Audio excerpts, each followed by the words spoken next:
Hey Emily, what's with that shirt that guy's wearing? I keep seeing that shirt everywhere. I don't know, Jess. Can we go now? Awesome, they noticed my shirt. I bet they have no idea who Joy Division is. At this rate, I'll be the coolest guy at the cafe. Hi, welcome to Cafe Break Time. Can I take your order?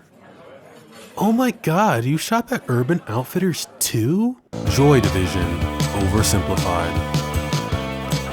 Joy Division was a 70s post-punk rock band from Salford, England. For all you non-Brits, that's located right here. The four members are Ian Curtis, Bernard Sumner, Stephen Morris, and Peter Hook.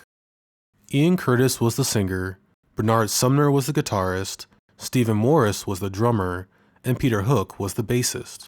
And in just 29 months, this band would change the course of alternative music forever. Make no mistake though, this is no ordinary band.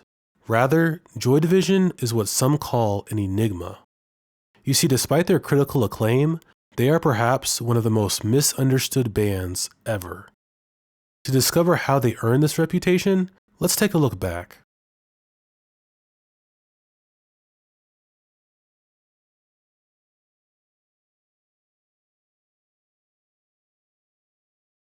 Absolutely incredible. I guess anyone can become a musician. The next day, Hook and Sumner acquired their first instruments and partnered with friend and drummer Terry Mason. However, the band was still missing a lead vocalist. To fix this, they placed an advertisement for a vocalist in the Manchester Virgin record shop. The person who responded was none other than Ian Curtis.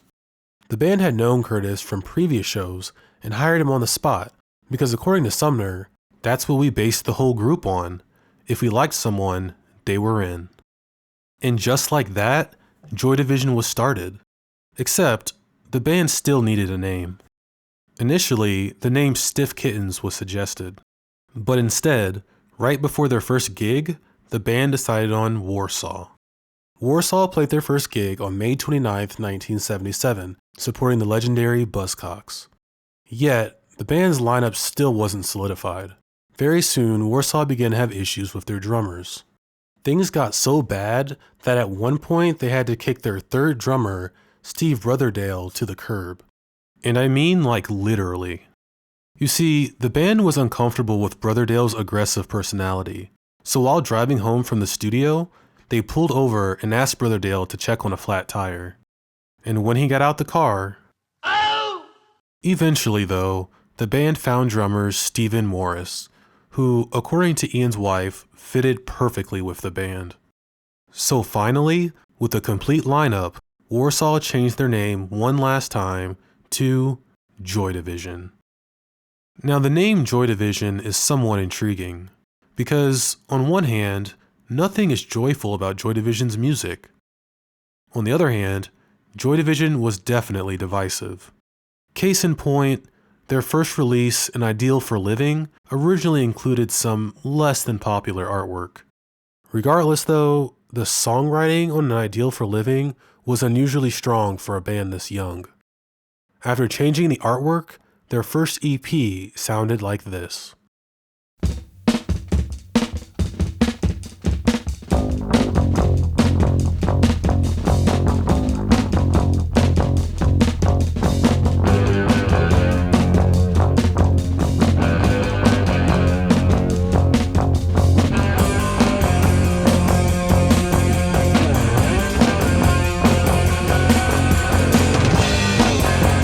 Some others woo,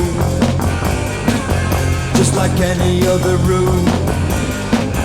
Made a promise for a new life, made a victim out of your life. When your time's on the door and it flips to the floor and you feel you can touch. An Ideal for Living was a self-released record, so finding sales statistics was difficult. But from what I can tell, this record sold out of whatever was initially pressed within a few months. Fortunately, this modest success was enough to keep Joy Division making music. And make music they did, and fast. The story of Joy Division from this point on is winding and complex, with a number of events taking place within a short period of time. The order of events goes something like this. On January 25th, Warsaw played their first gig as Joy Division. Sometime in February, they signed to the record label RCA. On April 14th, they met TV presenter Tony Wilson and future manager Rob Gretton. Then on June 3rd, An Ideal for Living was released. On September 20th, Joy Division made their television debut on Tony Wilson's show, So It Goes. On October 11th, they met future producer Martin Hannett in order to record a couple songs for a compilation album. Sometime in November, Joy Division bought themselves out of their RCA deal in order to join Tony Wilson's label, Factory Records. Lastly, on December 27th, something happened that would change Joy Division forever. On the drive home from a gig in London, Ian Curtis would have his first recognized severe epileptic seizure. The following month, he was officially diagnosed with epilepsy. However, his particular case was so severe that doctors said, quote, his life would be ruled to obsolescence by his severe epilepsy. From here begins the next phase in Joy Division's story. The band would now come to the realization that everyone involved would have to learn to accommodate Curtis's illness. Trying their best, Joy Division continued to tour. Yet, despite their efforts, by mid-1979, Curtis's condition had worsened. At this point, he was having an average of 2 tonic-clonic seizures a week, and it was under these conditions that Joy Division recorded their debut album, Unknown Pleasures. Now, if you remember nothing else about Unknown Pleasures, remember this name, Martin Hannett. Martin Hannett was everything about Unknown Pleasures. As a producer, Hannett changed Joy Division's live sound so much that many say he created the Joy Division sound. How did Hannett create this sound exactly? Well, put simply, he added space. Lots and lots of space.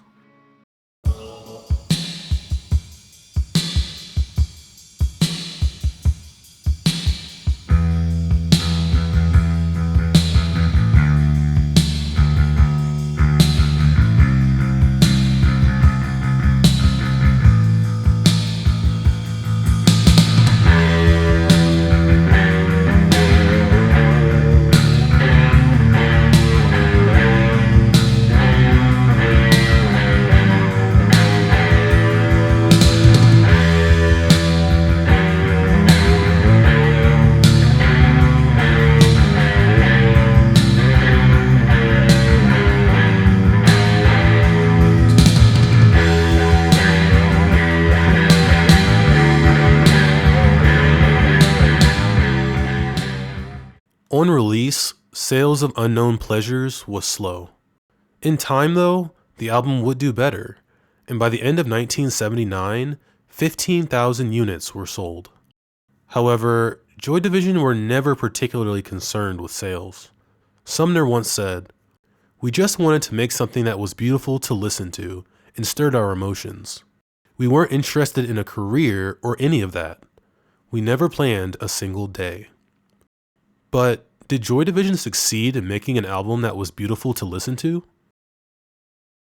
When they finally write the real book on rock and roll, when all the dust settles and the truth is finally told, when they get it right, one of the bands at the top of the mountain, along with all of your David Bowies and Rolling Stones, will be Joy Division, because they are easily as great as any band that has ever existed. And their first album, Unknown Pleasures, is an absolute masterpiece. I cannot recommend this record to you more strongly. It is the introduction to what will be your long and very happy relationship with Joy Division's music. Shortly after the release of Unknown Pleasures, the non-album single Transmission was released. Following this, Joy Division quit their jobs and continued to tour with the Buzzcocks for the remainder of the year. And that brings us to 1980. In March of 1980, the band started recording their second album, Closer. Recording was done at the famous Britannia Row Studios in London. This studio was custom built by Pink Floyd and was home to the UK's largest mic collection. As with Unknown Pleasures, Martin Hannett was back at the helm. Interestingly, despite being praised by critics, some members of the band were not happy with Hannett's methods. Hannett didn't care though. He ignored the band's complaints and continued to record as he pleased. By April, recording had finished, and Joy Division was touring again. This time though, Curtis's epilepsy was completely out of control. As the story goes, the seizures, both on and off stage, left Ian feeling ashamed and depressed. On April 7th, Curtis overdosed on his anti-seizure medication. At this point, Curtis was too ill to perform, and gigs were canceled for the rest of April. Still, things appeared to be looking up, as Joy Division was set to start their first US-Canada tour in May. However, it would prove to be too little, too late. On May 17, 1980, Ian Curtis returned to his home to ask his wife Deborah to drop the ongoing divorce lawsuit and leave him alone until the morning.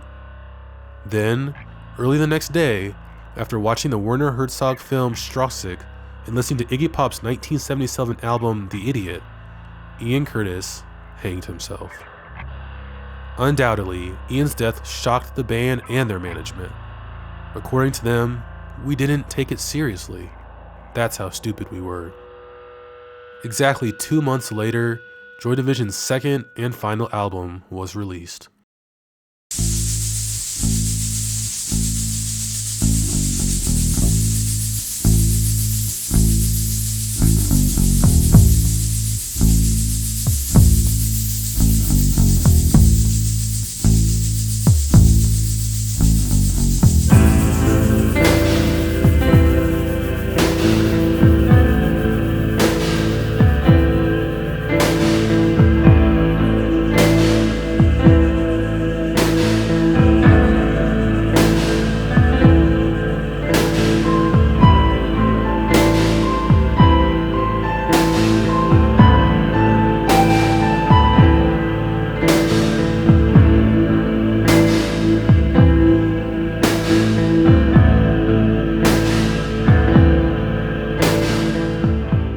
On release, Closer sold significantly better than Unknown Pleasures.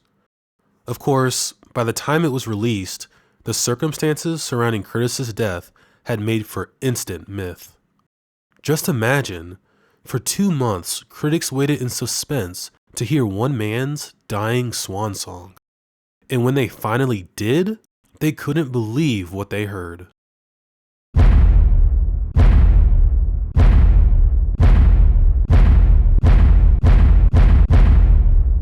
To be clear, Closer is universally regarded as a masterpiece. Now, so much has been said about this album that it's difficult to pick just one quote to describe it. So here's a few. A quantum leap. Even more austere, more claustrophobic, more inventive, more beautiful, and more haunting than its predecessor. Breathtaking rock music, a peak of current peaks. The most brilliant rock album of the 80s. While the world was still listening to Closer, Joy Division had already disbanded. Almost immediately, however, the remaining members reunited under a new name, New Order. But before we close the book on Joy Division, let's uncover 5 secrets to the band's success. The first one is Stephen Morris's mechanical drumming. Second, Martin Hannett's spacious recording style. Third, Peter Hook's grooving bass. Fourth, Ian Curtis's baritone voice. And fifth, Ian Curtis's haunting lyrics. Let's take a closer look at the lyrics. One thing I didn't mention before is that Curtis, along with the rest of the band, were avid readers. Curtis was known to read works from authors such as Franz Kafka, Hermann Hesse, Jean-Paul Sartre, and T.S. Eliot. Perhaps this is why members of the band said that for Curtis, writing lyrics seemed to come natural. So with all that being said, what word can we use to really encapsulate Joy Division? Most likely, that word is decay.